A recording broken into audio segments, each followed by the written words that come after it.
Alléluia. Alors ce matin, ce n'est pas le sujet de la prédication, mais je voulais juste vous rappeler ça. Hein, c'est que depuis, je dis jeudi soir, hein, c'était la réunion de prière par rapport à ça, par rapport à ce message-là. Willy était là, Erika était là.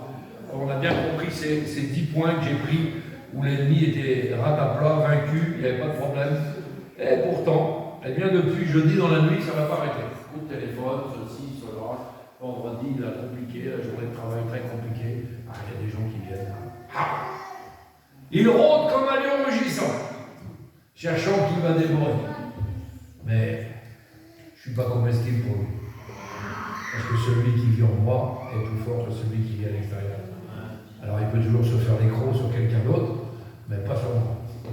Nous sommes des enfants de Dieu, nous ne sommes pas n'importe qui ce matin. Amen. Alors j'aimerais vous parler ce matin et m'entretenir avec vous d'un sujet particulier que le Seigneur a mis sur mon cœur. Et puis j'aimerais premièrement vous poser une question. Est-ce que la Bible se contredit? Je n'ai pas écouté votre réponse. Non. Est-ce que la Bible se contredit? Non. Pas possible ça. C'est pas possible. Et pourtant, il y a quelque chose qui va nous intéresser dans la lecture de la parole de Dieu. Est-ce que vous croyez que le Seigneur est capable de pardonner tout péché? Amen. La Bible dit qu'il jette nos péchés au plus profond de la mer, il s'en souvient plus. C'est réglé pour nous. Nous sommes sauvés par grâce, par le sang précieux de l'agneau immolé qui a coulé sur nos vies. Et là, il n'y a plus de problème. Amen. Ben, j'aimerais vous parler de quelque chose de particulier ce matin. C'est le titre du message, le pardon qui ne viendra jamais. Tiens, non. Le pardon qui ne viendra jamais. Pas possible ça. On a un Seigneur qui est Jésus, il est grâce, il est amour. Pardonne tout le Seigneur. Et pourtant, nous allons faire une première lecture d'introduction. Nous allons aller dans l'évangile de 1 Jean. Et nous allons lire au chapitre 5, à partir du verset 16, jusqu'au verset 17. 1 Jean 5, verset 16, jusqu'au verset 17. Mon frère footballeur enfant, si tu veux bien lire ça, s'il te plaît, lis au doigt. nous avons tous reçu des appétitifs. Non, 1 Jean 5. Si quelqu'un voit son frère. 1 Jean 5, verset 16. Première épître de Jean.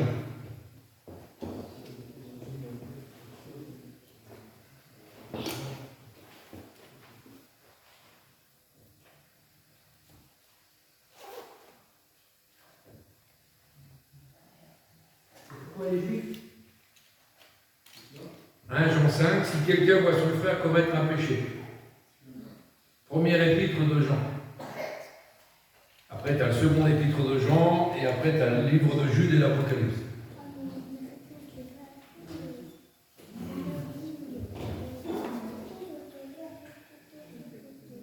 Jean 5, versets 16 et 17. On attend, on est chez nous, tranquille. Regardez bien ce que la Bible va nous introduire ce matin. Tu y es?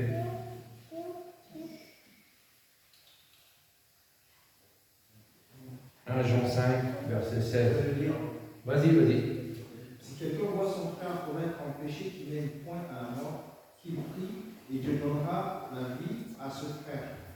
Il la donnera à ceux qui commettent un péché qui ne mène point à la mort. Il y a un péché qui mène à la mort. Ce n'est pas pour ce péché-là que je dis de prier. Toute iniquité est péché. Il y a quel péché qui ne mène pas à la mort, qui ne mène pas à la mort. Amen. Bon, le texte, là, ça ne vous interpelle pas un petit peu? Donc, il y a un péché qui mène à la mort. Et il y a un péché qui ne mène point à la mort. Et ce péché-là, qu'est-ce qu'il m'enseigne l'apôtre Jean? Il dit quoi? Que je dis de prier. Ah, ce n'est pas pour ce péché-là que je dis de prier. Qu'est-ce que ça va nous enseigner, ça? Donc ici, la Bible nous enseigne qu'il y a un péché qui ne mène pas à la mort et qu'il y a un péché qui mène à la mort. Et nous allons voir ensemble le péché qui qui ne sera jamais pardonné. Tiens, le péché qui ne sera jamais pardonné. C'est un pardon qui ne viendra jamais. C'est le péché qui mène à la mort. Aujourd'hui, dans les églises, on ne parle pas beaucoup de péché. Aujourd'hui, on va dans certaines églises, on parle, explique-moi ton problème, on va essayer de rentrer dans la racine du problème. Le mot péché, le mot enfer, on ne prêche plus trop souvent la croix non plus, les fondamentaux de la parole du Seigneur. Quel dommage, quel dommage. Un pécheur est un pécheur. C'est marqué noir sur blanc, il n'y a pas d'autre mot, je n'ai pas d'autre mot pour expliquer. Le Seigneur est capable, bien sûr. Mais là, on parle d'un péché très particulier. Vous savez, nous entendons souvent cette expression. Tout péché est miséricorde. Vous l'entendez cette expression? Souvent. C'est vrai. Amen.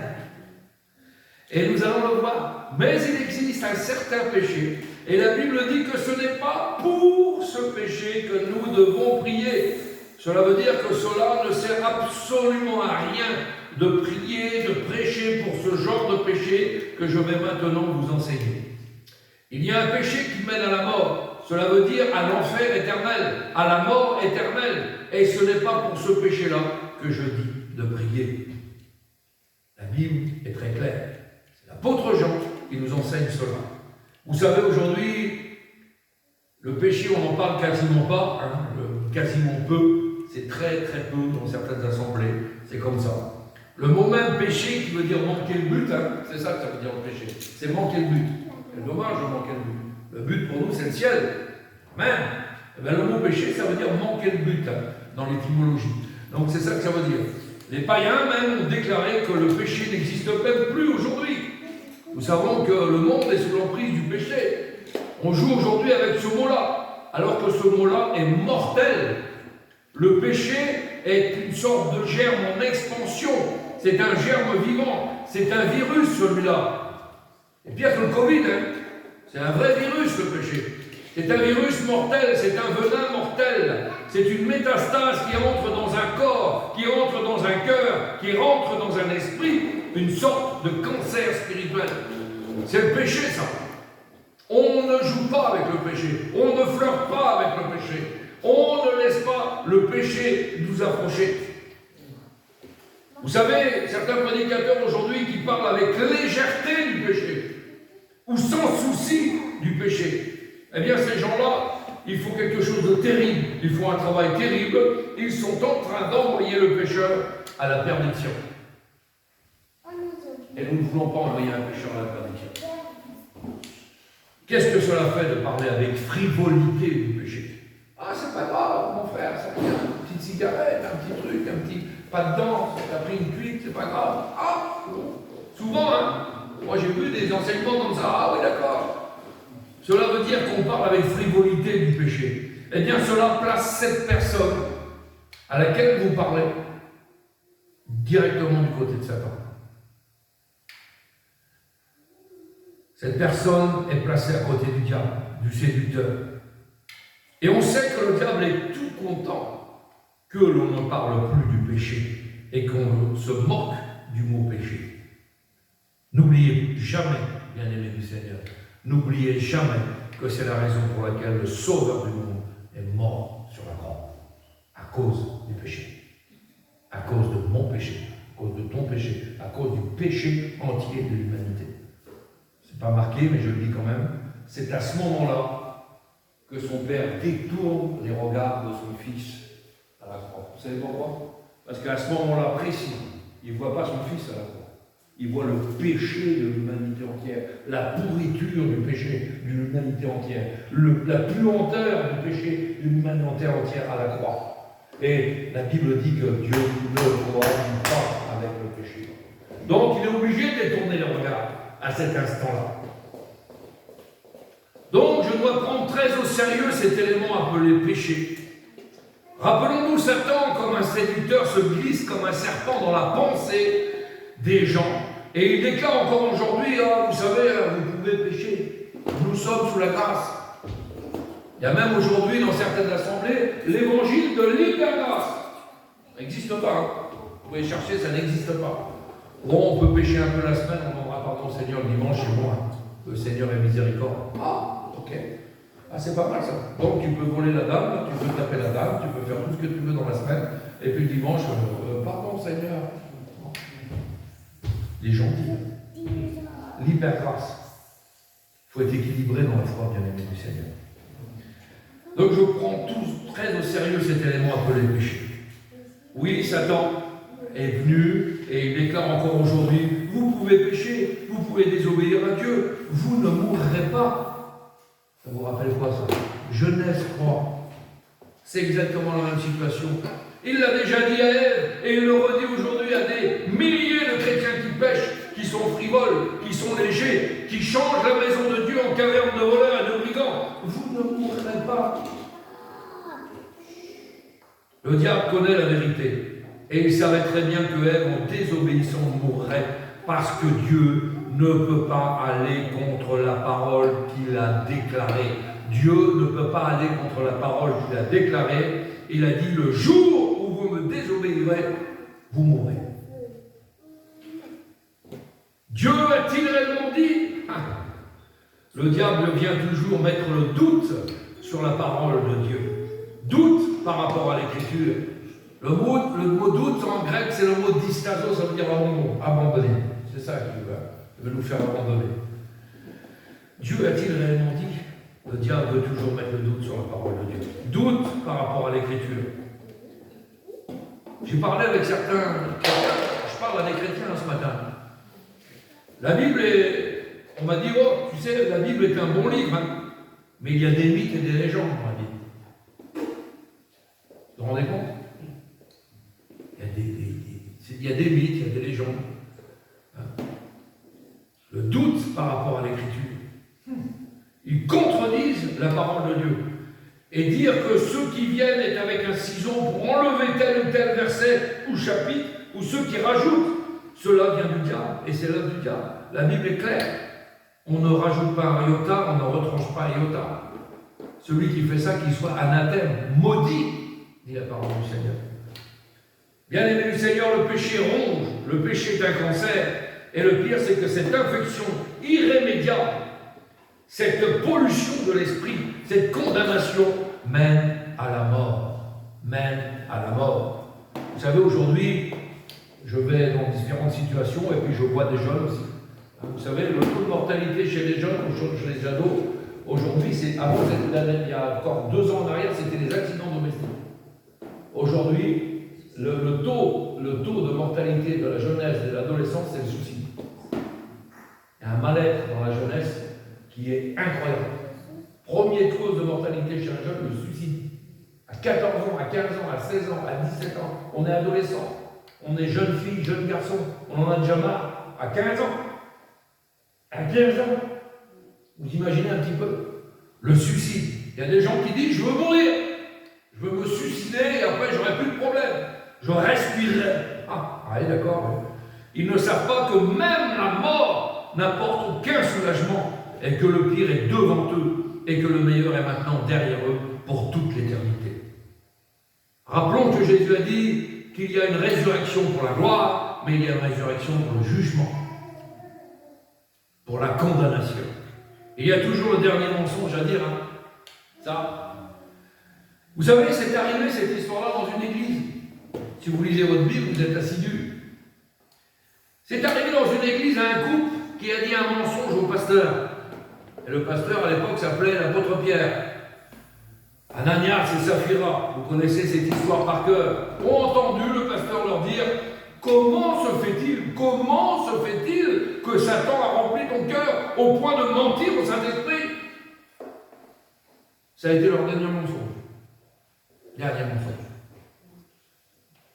Ils sont morts sur place à l'intérieur de l'église.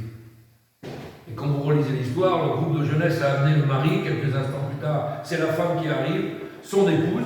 Avez-vous vendu ce terrain à tel prix? Oh oui, Seigneur. On a tout donné à l'église. Allez, rebelote. Deuxième couche. Eh ben, dis donc. Comment se fait-il que vous soyez mis de connivence ensemble? Et elle meurt à son tour. Chers amis, il y a bien un péché qui mène à la mort. C'est ce que Jean nous enseigne. Ce pardon qui ne viendra jamais. Il y a toujours le dernier mensonge à dire. il y a toujours le dernier rejet de Jésus, ce qui est arrivé un jour à un roi qui se moquait, qui persécutait les chrétiens, qui avait fait décapiter l'apôtre Jean, il avait mis en prison l'apôtre Pierre, mais Dieu est intervenu et il a sorti l'apôtre Pierre de prison. Et un jour, ce roi est arrivé devant une grande foule, immense, et il haranguait la foule. Comme un homme politique aujourd'hui, il harangue la foule, à des milliers de personnes, il haranguait la foule. Et en bas, dans la foule, cette foule a dit, ah, c'est pas l'œuvre d'un homme, c'est un Dieu qui parle. À l'instant même, il est mort. À l'instant même, il est mort. Et la Bible dit, va plus loin, il est rangé par les vers. Le pardon qui ne viendra jamais. Hérode, ce grand roi. La Bible dit, au même instant, un ange du Seigneur le frappa, car il n'avait pas donné gloire à Dieu, et il expira, rangé par les vers. Tout péché atteint un jour sa marée haute, son sommet, et le pardon est possible, bien sûr, mais le pardon est possible uniquement de ce côté-là du tombeau. Pas après, de ce côté-là du tombeau. La Bible dit, il est réservé aux hommes de mourir une seule fois, après quoi viendra le jugement. Rappelez-vous ce que je vous avais prêché sur la génération de Noé. Il en est de même que dans la génération de Noé. Aujourd'hui, c'est ça. Les gens boivent, les gens font la fête, les gens marient leurs enfants, les gens s'occupent de leurs affaires. Les gens... Et Dieu, après, toute une génération est allée en enfer parce que le pardon n'est jamais venu et parce qu'ils n'ont jamais demandé pardon. La génération de Noé ont tous été engloutis, noyés, tués sous les eaux du déluge. Et ils sont tous aujourd'hui en enfer attendant leur condamnation finale. Le pardon n'est jamais arrivé. Ils ne sont jamais venus vers l'arche. Ils n'ont jamais dit, Noé, en fin de compte, tu avais raison, Noé. Tu avais raison, Noé. On est trop méchants. Il faut que nous nous repentions. Jamais, jamais ils n'ont dit ça dans la parole de Dieu. Il n'y a pas de deuxième chance, bien-aimés du Seigneur. Il n'y a pas de deuxième chance à la vie. Aujourd'hui, il y a certaines catégories. L'ancienne mission dont je faisais partie, ils prêchent le deuxième enlèvement. Des fois que ça veut déjà dire qu'on n'est pas trop sûr du premier enlèvement. Vous avez vu? On a peut-être une deuxième chance. Ce n'est pas un loto, ce n'est pas un bingo, ce n'est pas la vie du Seigneur, ce n'est pas un jeu de hasard. La parole, elle est claire, elle est nette, elle est précise. On ne rajoute pas, on ne retranche pas. Soyez prêts. Prépare-toi à la rencontre de ton Dieu. Le texte littéral, c'est sois prêt, tout de suite. Quelle différence entre avoir le temps de retourner chez soi, faire sa valise, revenir sur le quai de la gare, et déjà d'être sur le quai de la gare avec sa valise. C'est pas la même chose. Sois prêt, le texte littéral. Sois prêt. Alors moi je suis prêt. Oh Sauveur, pas de deuxième chance, c'est fini. C'est sur la terre qu'il faut. C'est là qu'il faut. Le purgatoire n'existe pas. Religion catholique. Ah, purgatoire, il y a un purgatoire. Puis après, si on paye des messes, si on fait ceci, si on fait cela, que vous avez beaucoup de prières derrière, ah bah peut-être que vous irez au ciel. Ah, vous avez vu ça où dans la Bible? Le purgatoire n'existe pas, c'est un mensonge de la tête aux pieds. Pourquoi? Parce que les gens ont dit, mais si, on ne va pas en enfer, on n'est pas prêt pour le ciel, alors il y a un lieu où on peut brûler, se purifier, avec les messes sur la terre, avec tout ça, les pèlerinages, on peut s'en tirer d'affaire. Ah ben non, j'ai jamais vu ça dans la parole de Dieu. Cela n'existe pas. Donc c'est un mensonge, un poison. Il n'y a pas de réincarnation non plus. On va en Inde. Je ne vais pas me réincarner en vache, ou en poney, ou en singe, ou en rat. Ça n'existe pas. Après la mort, c'est terminé. La vie éternelle. Près de Dieu ou loin de Dieu. Je ne vois pas de réincarnation dans la parole de Dieu. Personne ne revient après avoir passé la porte de la mort. Si votre père qui vous a parlé après sa mort, ou votre enfant, j'ai été visiter un foyer l'autre jour, après, c'était un dimanche, on a été, il y avait des choses qui étaient pas la gloire de Dieu dans cette maison-là. Ah ben, tu sais, je parle à mon père qui est mort, hein. Je parle à mon père qui est mort, toute la famille, on parle, on fait du spiritisme, on invoque les esprits, on fait ça. Ah, d'accord, ok, c'est marrant. Quand ils ont voulu prier, ça n'a pas fonctionné. Peut-être que j'étais dans la maison, c'est pour ça. Si votre père à qui vous parlez après sa mort, ou votre enfant ou quoi que ce soit, laissez-moi vous dire que c'est un démon qui vient de prendre la forme ou la voix de cette personne bien-aimée. Mais ce n'est pas la personne, parce qu'il n'y a pas de retour après la mort. Quand David lui-même a vu son enfant mort, il a déclaré dans la Bible, j'irai vers lui, mais il ne reviendra pas vers moi. C'est fini. Et quand je le dis souvent, pour ceux qui sont morts en Christ et qui laissent derrière eux des familles inconverties, eh bien, je vous le dis, c'est un poteau indicateur vers le ciel. Voilà. Il est parti. Et puis un jour, on verra nos bien-aimés, ceux qui nous ont devancés d'y aller. Il est parti avant nous. Gloire à Dieu. Quel jour de joie quand nous allons nous réjouir de revoir nos bien-aimés. Oh, quel jour de joie. Et par rapport à ça, justement, par rapport à cette assurance, par rapport à la parole de Dieu, ceux qui nous ont devancés, qui sont morts en Christ, pour ceux qui n'ont pas encore compris, qui n'ont pas fait la paix avec Dieu, et cette famille qui est restée derrière, c'est un poteau indicateur. Voilà la direction qu'il faut prendre. Ils ne pourront jamais revenir, nos bien-aimés, vers nous. Mais nous pourrons aller vers eux pour l'éternité. Alléluia. Chers amis, l'apôtre Paul, qui s'appelait auparavant Saul de Tarse, a été coupable de blasphème. Il a fait tuer des chrétiens. Il a maudit Jésus-Christ.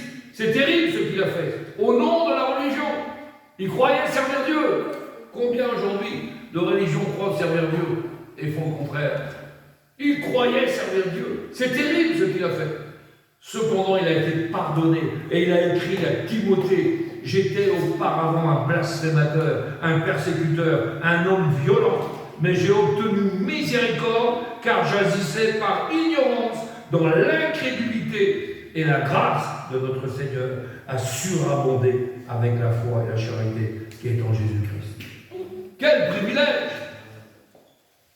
Ceux qui se sont moqués de Jésus-Christ alors qu'il était là cloué sur la croix, au milieu de son sang, au milieu de la saleté, de la pourriture, et pendant qu'il souffrait, il y avait des blasphèmes autour de lui, vous savez ça, à la croix, il y avait des blasphèmes autour de lui. Ah, si t'es le Fils de Dieu, décroche-toi, descends, blasphémez le Seigneur. Le seul qui avait compris quelque chose, c'est le un des deux brigands sur la croix. Nous mérite d'être là, pas toi. Je te reconnais. La Bible dit, celui qui avoue et délaisse obtient miséricorde. Parce que ce qu'on ne vous explique pas, c'est qu'il y a 6 heures d'agonie à la croix. Il y a un dialogue qui se fait. 6 heures de dialogue. Son copain là, de brigandage, là, lui, il n'avait rien compris.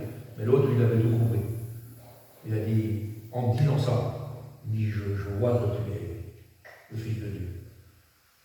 La Bible dit quoi? Aujourd'hui même, tu resteras dans le ciel de gloire avec mon Père. Alors, petite parenthèse, c'est pas le baptême qui sauve. On oublie ça. On va se baptiser, on va faire tout dans les rêves. C'est un engagement, c'est vrai. C'est pas le baptême qui sauve. Ça vient du cœur. Si tu as fait la paix avec mon Dieu, si tu as donné ton cœur à Dieu, que tu ressors d'une réunion et que tu ne recommets plus des péchés, alors tu es un sauvé. Le Seigneur revient demain, tu pars avec lui. Amen. Il t'arrive quelque chose, tu pars avec lui. Alléluia. Ah là. Ils ont blasphémé le Seigneur au milieu de la saleté, de la pourriture, et pendant qu'il souffrait, il y avait des blasphèmes autour de lui. Chers amis, c'était terrible, des gens qui blasphémaient. Ils l'ont traité de toutes sortes de noms. Cependant, alléluia, et malgré cela, en dépit de cela, Jésus a prié. Père, pardonne-leur. Et c'est uniquement pour ça qu'ils ont été pardonnés. Parce que Jésus est intercédé. Ah, quelle beauté. Ce qui veut dire que le pardon a pu être accordé à ces gens-là. Père, pardonne-leur. Mais aujourd'hui, ici, nous parlons de quelque chose de particulier, de ce péché qui mène à la mort. Cela veut dire qu'il y a un péché qui ne sera jamais pardonné. J'aimerais vous le décrire. Nous allons aller dans l'Épître aux Hébreux, si vous voulez bien, et puis on va voir ce que nous dit la parole de Dieu. Hébreux 10, à partir du verset 26.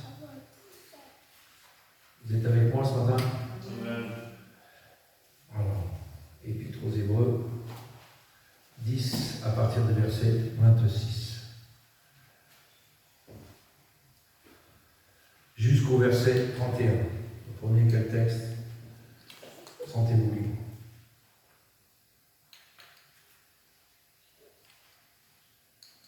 Car si nous péchons volontairement après avoir reçu la connaissance de la vérité, il ne reste plus de sacrifice pour les péchés, mais une attente terrible du jugement et l'ardeur d'un feu qui dévorera les rebelles. Celui qui a violé la loi de Moïse meurt sans miséricorde sur la déposition de 2 ou 3 témoins. De quel pire châtiment pensez-vous que sera jugé digne celui qui aura foulé aux pieds le Fils de Dieu, qui aura tenu pour profane le sang de l'alliance par lequel il a été sanctifié, et qui aura outragé l'esprit de la grâce? Car nous connaissons celui qui a dit: à moi la vengeance, à moi la rétribution. Et encore, le Seigneur jugera son peuple. C'est une chose terrible que de tomber entre les mains du Dieu vivant. C'est une chose terrible que de tomber entre les mains du Dieu vivant. Bien-aimé, je préfère arriver dans l'éternité avec la faveur de Dieu, amen, que d'arriver avec la colère de Dieu. Vous avez compris ça? C'est très simple à comprendre. Nous parlons d'un péché qui ne sera pas pardonné. C'est un péché volontaire. Volontaire. Après avoir eu la connaissance de la vérité, nous dit le texte. La vérité existe. Amen.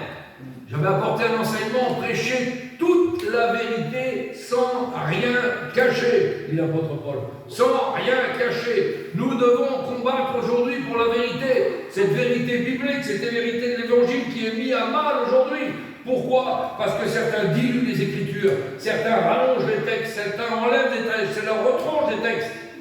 La Bible se suffit elle-même. Elle est oui et amen. Et il faut nous battre pour cette vérité. Beaucoup d'appelés, peu d'élus. Même si nous ne sommes pas nombreux, nous sommes dans la vérité. Alléluia. Et nous voulons demeurer ancrés dans la vérité, sans rien cacher. Amen. La vérité seule vous affranchira. Ah bon? Quelle vérité? La vérité de l'autre, là? La vérité là. Moi, je peux me tromper. Hein. La parole de Dieu ne se trompe pas. La vérité seule vous affranchira. La vérité existe. Aujourd'hui, dans le monde, même les païens et même certains chrétiens écuméniques, hein, tout le monde a sa vérité. Il n'y a pas de vérité absolue. Il y a peut-être une vérité, mais on ne sait pas tout à fait comme ça. Jésus a dit: je suis la vérité et la vie. Là, ça me suffit. Et la vérité vous affranchira. La vérité libère, bien-aimés du Seigneur. Et après avoir connu la vérité, si dans cette position-là, c'est ce que nous dit le texte de ce matin, hein, si après avoir connu cette vérité, je crache sur le Fils de Dieu, je tiens pour profane le sang de l'alliance, je me moque de Dieu, je blasphème le Seigneur, à ce moment-là, le pardon ne viendra jamais. Jamais. C'est un péché volontaire. Si nous péchons volontairement, vous savez quelque chose de très simple. Un exemple. Vous savez, les prêtres du temple à Jérusalem offraient des sacrifices. Vous saviez ça? Amen. Tous les jours, depuis des siècles. Pourquoi? Pour leur péché. Regardez bien l'Écriture. Pour leur propre péché. Et après le calvaire, après la croix, après la crucifixion, qu'est-ce qu'ils ont fait? Ils ont continué à offrir des sacrifices pour leur péché. Ils ont tenu pour profane ce qui venait de s'accomplir au calvaire. Après la résurrection de Jésus-Christ, ils ont continué à offrir des sacrifices pour leur péché. Jésus avait été cloué pour le péché. Mes péchés, tes péchés, leurs péchés, nos péchés. Et ces péchés avaient été ôtés. S'ils avaient cru, leurs péchés étaient enlevés, effacés totalement. Mais eux, ils ont continué à offrir des sacrifices, comme si rien ne s'était passé. Et ils n'ont pas voulu volontairement reconnaître que Jésus-Christ était le Fils de Dieu. Aujourd'hui, comment pourrions-nous traduire cela? L'argent que certains peuvent payer pour des messes pour aller au ciel. Laissez-moi vous dire que si c'était l'argent qui vous emmenait au ciel, il y en a qui seraient prêts à payer des fortunes colossales pour accéder au paradis. Pas de problème. Ah, j'ai 2 millions d'euros, je le donne tout de suite et puis je vais au ciel. Ah, là, c'est pas comme ça. Pas du tout. Pas du tout. D'autres ne pourraient pas payer, ne pourraient pas accéder au salut alors. Et cela, évidemment, c'est cracher sur la Bible, c'est cracher sur le sang de Jésus. C'est vouloir soi-même gagner son ciel. Des millions de personnes croient encore aujourd'hui qu'ils vont aller au ciel en payant des messes ou en faisant des choses, telle chose ou telle chose. Nous pourrions aussi parler de l'analyse psychiatrique. On pourrait parler de réforme, on pourrait parler de ramadan, on pourrait parler des rituels de l'église, des hindous se plongeant dans le Gange pour laver leurs souillures, parce qu'ils ont le sentiment qu'ils sont souillés et ils veulent effacer leurs souillures. Quand on va dans le Gange, c'est sale, l'Inde, c'est une catastrophe. Et on continue à faire des sacrifices. On continue à se plonger dans le Gange. Ah, on va être purifié avec ça. Ce qui purifie, bien aimé du Seigneur, c'est donner son cœur entier au Seigneur. C'est que le sang de l'agneau immolé est coulé sur le linteau de ta vie. Si le sang de l'agneau immolé a coulé sur le linteau de ta vie, alors, il n'y a pas de discussion possible. Et tout cela, tout ce qui est fait, hein, on a les parcours ici en Bretagne, j'avais été, une fois j'ai prêché là-bas. J'avais interpellé quelques catholiques en passant, parce que ça s'appelle le parcours de la croix. Je sais pas si ça vous parle en Bretagne. Ah, il y a des gens qui se promènent avec la croix. En vrai, pèlerinage catholique, charismatique. Ah bon? Tu peux promener ta croix pendant 10 jours. Elle est à l'agonie, c'est pas ça qui va t'emmener au ciel. La croix, il faut qu'elle soit rentrée dans ton cœur. C'est une intimité avec Christ. Toutes ces choses-là, tous ces sacrifices vains, ben c'est 0 plus 0 plus 0 plus 0. Certains vont boire la coupe, la Sainte Seine, pensant que c'est ça qui va sauver. Il y a des mouvements comme ça aussi. Faire attention. Chers amis, on peut parler d'allumer des chandeliers, de payer toutes sortes de choses pour éclairer des cathédrales, ou quoi que ce soit. On peut parler de faire son pèlerinage, de promesses pour s'améliorer, ou même donner de l'argent à l'église. Mais cela ne change rien dans l'au-delà. La vérité est la vérité. Il n'y a qu'un seul livre de Dieu, c'est la Bible, et c'est la parole du Seigneur. C'est la bonne nouvelle. Beaucoup donc font toujours les mêmes sacrifices. Et Hébreux 11 nous dit qu'ils ne peuvent jamais ôter le péché. Jamais ôter le péché. On va faire une autre lecture, toujours dans le livre aux Hébreux. Hébreux 7, verset 27. Regardez bien ce que nous dit la parole du Seigneur. Il est déclaré: qui n'a pas besoin, comme les souverains sacrificateurs, d'offrir chaque jour des sacrifices, d'abord pour ses propres péchés, ensuite pour ceux du peuple, car ceci, il l'a fait une fois pour toutes, en s'offrant lui-même. Point barre à la ligne. Il ne faut pas s'imposer des choses.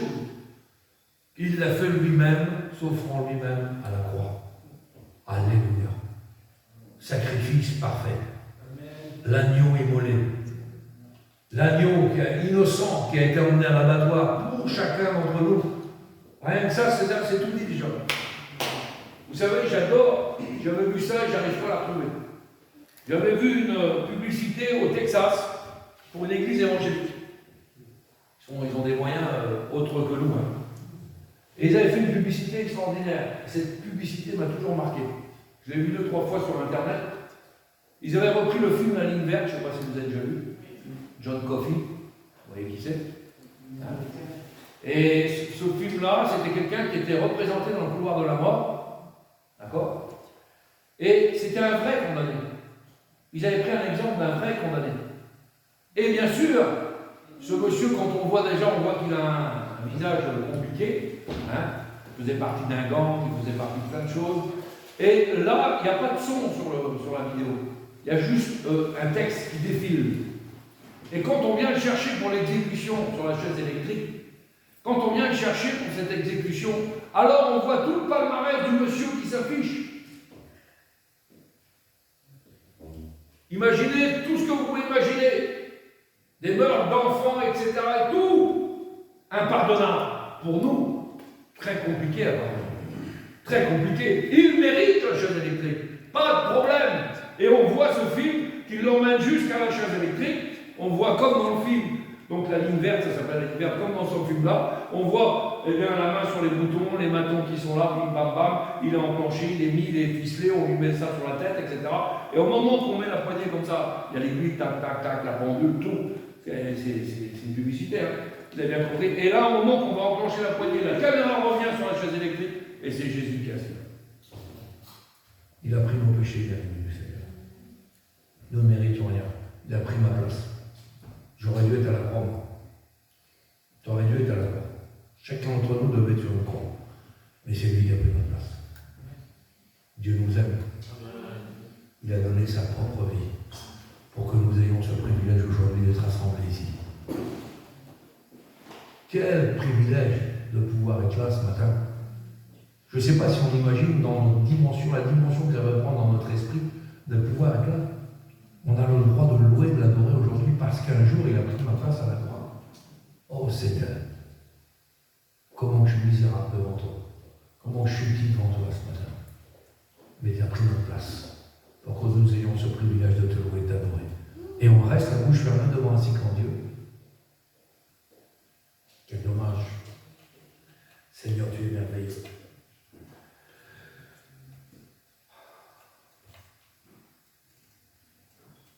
Beaucoup, donc, on fait toujours les mêmes sacrifices.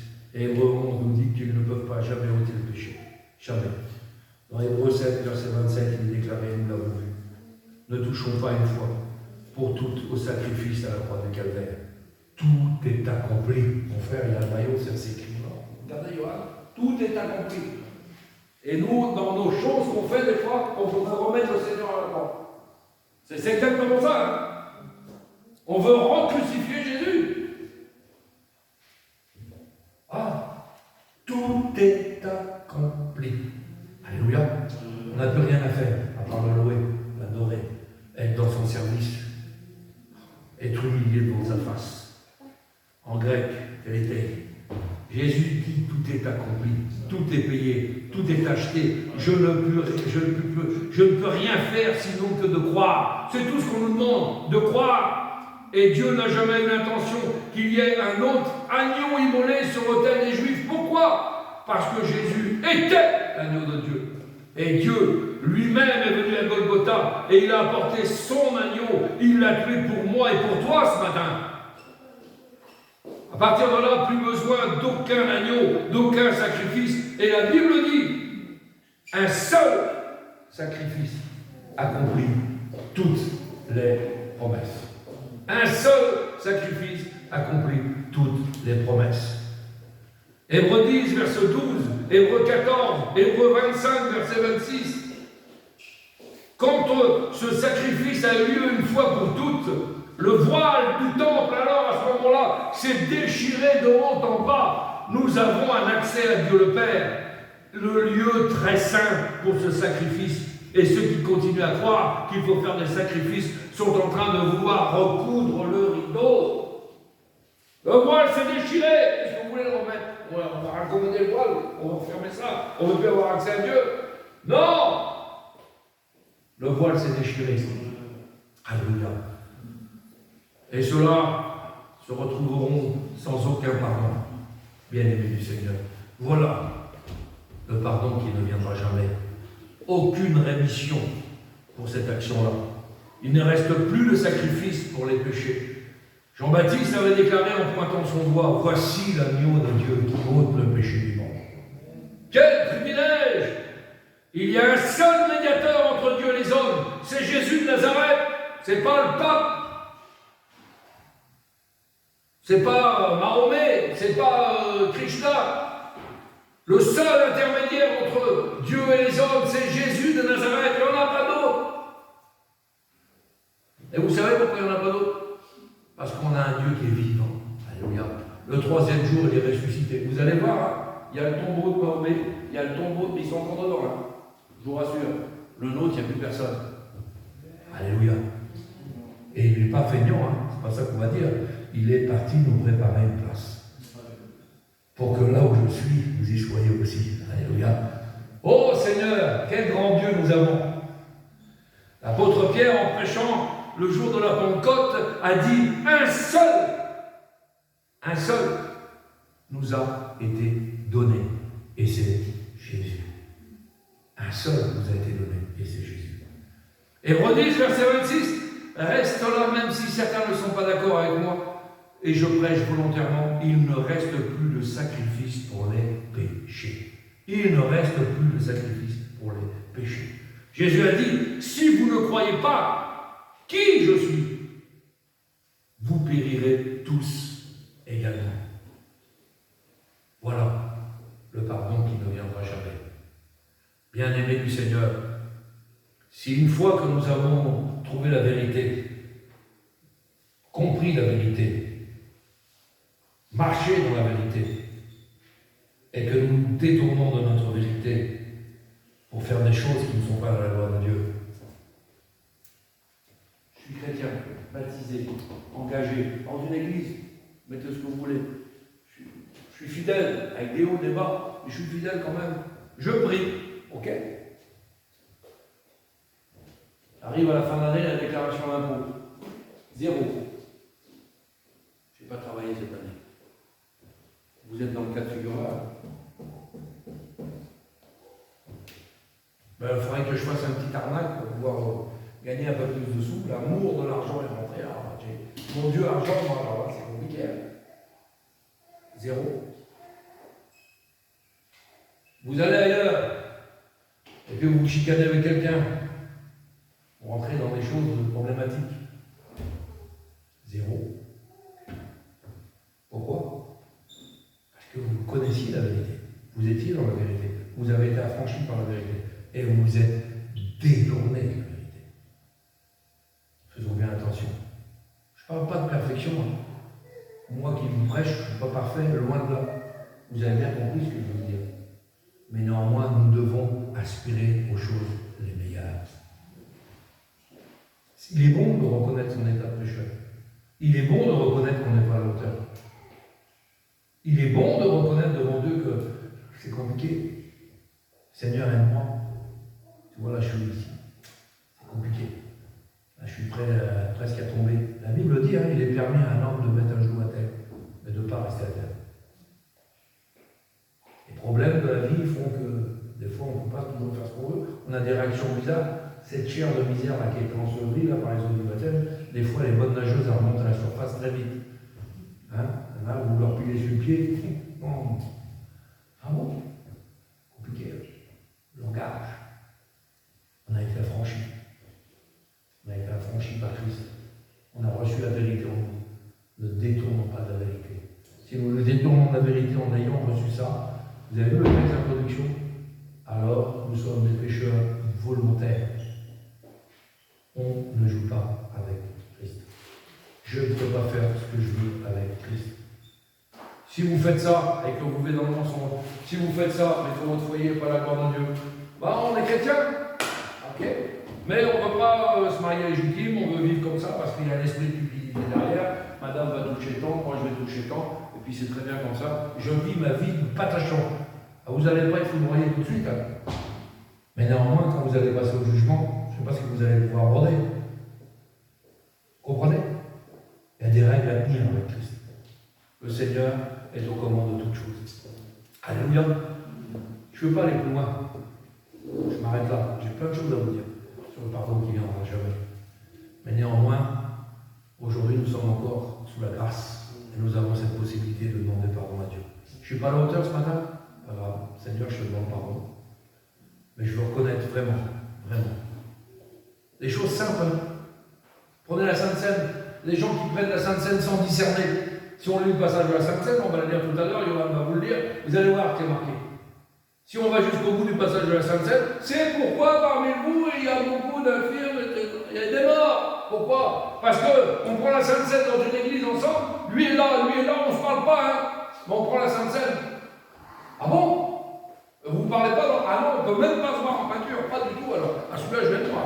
Mais tu prends la Sainte Seine, tu plonges ta main là, dans le repas, et tu ne parles pas à l'autre, et tu ne parles pas à l'autre. Bien aimé, mettons-nous en accord, Seigneur. La Bible va même plus loin que ça, j'en ai un enseignement là-dessus, avec mon ancien le COSEC. Ce petit livret il est disponible là-bas à la bibliothèque. Si vous ne mangez pas à la table du Seigneur, vous mangez à la table des démons. C'est noir, c'est clair, c'est marqué. Donc il faut faire bien attention. On ne vit pas n'importe comment. On est des enfants de Dieu ce matin. Alors, bien sûr qu'on a des problèmes, des difficultés. Bien ce matin, je vais te demander pardon, Seigneur, si je ne suis pas ta gloire, et je veux progresser avec toi. Parce que chaque jour, à la fin, tu m'enlèves ça, la médisance, peut-être la méchanceté, peut-être. Mettez ce que vous voulez, je ne sais pas. Le Seigneur parle tantôt d'une manière et tantôt d'une autre. Mais on a besoin de s'améliorer. Et tant que le Seigneur ne sera pas revenu, je m'améliorerai tous les jours. Je veux vivre de progrès en progrès. Vous savez, il y en a qui disent, je veux vivre sur la bénédiction que j'ai reçue il y a 10 jours, 15 jours. On a eu une belle mission, merci Seigneur, vous avez été bénis. Ok, mais moi je veux plus, je veux une bénédiction de plus, je veux repartir avec un plus dans ma vie. Pas un moins, je veux progresser. La Bible dit que la parole de Dieu c'est le pain qui descend du ciel. Dites-moi, vous pouvez rester sans manger pendant 40 jours? Voilà, ça va claquer du bec. Nous on aime bien manger, on aime bien un bon steak frites de temps en temps. Eh bien un chrétien ne doit pas rester sans manger sa parole, sans lire sa Bible. Vous savez, et puis j'aime bien cette parabole, je vais vous la dire, c'est une petite anecdote. Vous savez la différence qu'il y a entre une chèvre et une brebis? Je vais vous faire sourire de côté. Vous avez jamais remarqué la différence? Vous avez déjà vu des chèvres, vous avez déjà vu des brebis. Vous avez vu comment a fait la brebis pour manger? Et comment on fait la chèvre pour manger? Est-ce que vous avez déjà vu la particularité? Je vous dis, le Seigneur, mais des fois, on cherche des messages loin, des fois. On plonge dans l'écriture, on peut rentrer dans des livres de théologie, on peut faire de la théologie, il n'y a pas de problème. Mais dans les choses saintes, la Bible dit, je vous parlerai tantôt de manière, tantôt d'autre, les choses qu'il a créées. Une brebis, comme elle mange, elle prend l'herbe, elle mâche l'herbe et elle baisse sa tête. Je mange, je garde. Je mange, je garde. Je mange, je garde. La chèvre, elle mange, elle jette. Elle mange, elle jette. Il y a des chrétiens comme ça. Je mange la parole, mais c'est pour lui là-bas. C'est pour lui là-bas. C'est jamais pour eux. Quand la nourriture qui m'est donnée ce matin, c'est pour moi. Pour moi. Je mange, je garde. Quelle beauté. Soyons des vrais brebis du Seigneur ce matin. On veut garder cette parole. On veut garder ce que le Seigneur nous met sur notre cœur. Alléluia. On prie le Seigneur ensemble. Seigneur, nous voulons te bénir, te rendre grâce, te dire merci pour toutes choses. Merci pour ta parole. Merci parce que Seigneur, tu nous enseignes qu'il y a des positions que nous ne devons pas avoir. Tu nous enseignes sur les dangers de ce pardon qui ne viendra jamais. Oui, Seigneur, nous ne pouvons tricher en rien.